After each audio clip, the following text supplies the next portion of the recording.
Good Morning Business. Business Plan.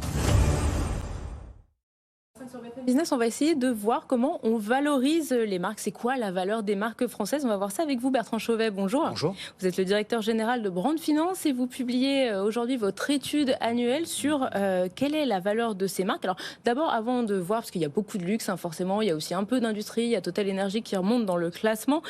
Quelle est la méthode? Comment on calcule la valeur d'une marque? Alors la méthode, elle est assez simple, elle est de comprendre la force de la marque en regardant 3 piliers qui sont l'investissement, l'image auprès des parties prenantes et enfin la performance générale de la marque. Donc, mais c'est la tomoye interne ou bien c'est vraiment validé, certifié Alors c'est validé par des études, c'est validé par un énorme set de statistiques. Il y a des sources qui vont de Bloomberg à SimilarWeb, LinkedIn, tout ce qui est mes réseaux sociaux. Il y a nos études propres et puis après il y a une analyse importante de la performance auprès des analystes, auprès des parties prenantes RSE, donc tous les scorings environnementaux, sociaux de gouvernance, mais aussi la performance économique en termes de volume et de valeur. Mais votre méthodologie à vous, juste, elle est tamponnée, elle est validée ISO, à la fois sur la force de marque et à la fois sur l'évaluation financière. Mais du coup, comment vous pondérez? Parce qu'on se dit, ok, la capitalisation boursière, mais ça vaut autant que des likes sur Instagram ou ça vaut autant que la politique RSE qui est quand même qui a une influence importante? C'est évidemment en 3 temps.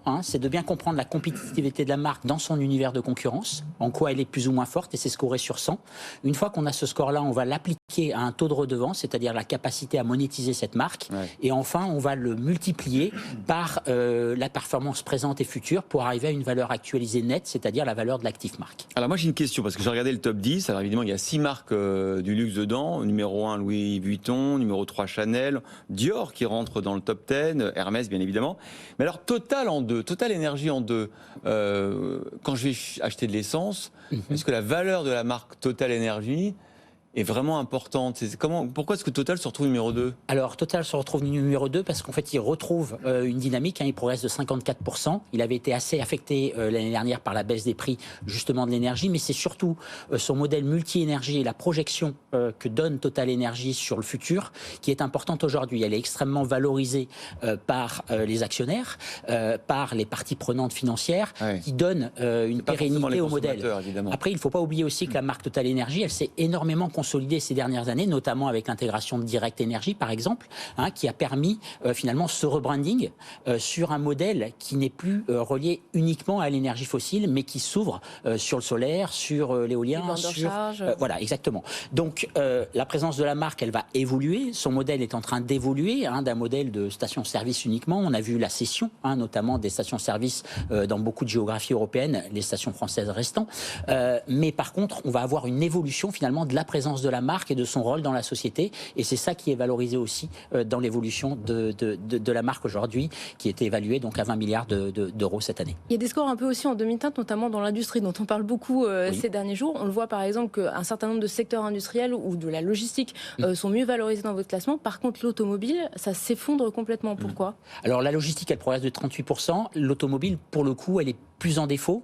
C'est parce qu'on est en pleine mutation en fait du modèle industriel. Si on prend le groupe Renault, on voit qu'il y a une forte progression de la marque Alpine qui progresse à 552 millions d'euros cette année. Grâce à quoi? Qui rentre dans le classement. Grâce à la F1, grâce aussi à la perspective des nouveaux modèles à venir. Les nouveaux modèles dont on a parlé cette semaine. La marque Dacia progresse aussi.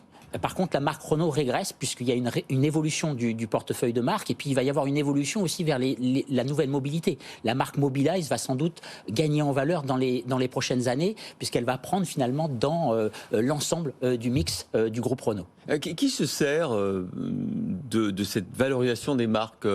Ça sert à quoi Alors en fait, ça sert à une chose extrêmement importante, c'est faire le pont entre le marketing et la finance. En fait, de dire finalement mon actif marque aujourd'hui, il a une valeur, je peux avoir une photographie en 2023, qu'est-ce que je peux en faire demain? Comment je pilote cet actif au sein de mon activité? Et c'est extrêmement important. Aujourd'hui, si par exemple on regarde les problèmes du groupe Casino, on voit qu'il y a un portefeuille de marques qui est très hétérogène et très complexe à piloter. À l'opposé, on a vu que des groupes comme Carrefour ont consolidé leur portefeuille sur City, sur Express, sur Market, et c'est ça aussi qui aide à renforcer une marque dans le temps. C'est marrant que vous parliez de Casino et des difficultés du groupe. Est-ce que par exemple en cas de deal, en cas de rachat achat, Oui. on regardera pas seulement effectivement le chiffre d'affaires, les résultats, mais aussi la valeur, le branding des marques qu'on va vendre, Monoprix, Tout à fait. Franprix, etc. Parce qu'une marque, ça a deux grandes qualités. La première, c'est de limiter les risques dans le temps. Finalement, c'est une assurance vie sur le business futur. Ouais. Et ça, c'est très important. On voit qu'il y a une grosse résilience. Ce qui est important aussi de souligner dans le classement France 150 cette année, c'est que les marques progressent, l'ensemble des marques du classement progressent de 17%. Elles avaient progressé de 13% l'année dernière, alors qu'elles avaient régressé de finalement seulement 11% après Covid. Donc on voit que l'actif marque, c'est un élément fort de résilience, mais c'est aussi un élément fort de conquête. C'est un élément de conquête dans la croissance économique, parce que ça va permettre de rassembler un ensemble d'offres et de propositions auprès des parties prenantes. Merci beaucoup Bertrand Chauvet, directeur général de Brand Finance, d'avoir été notre invité.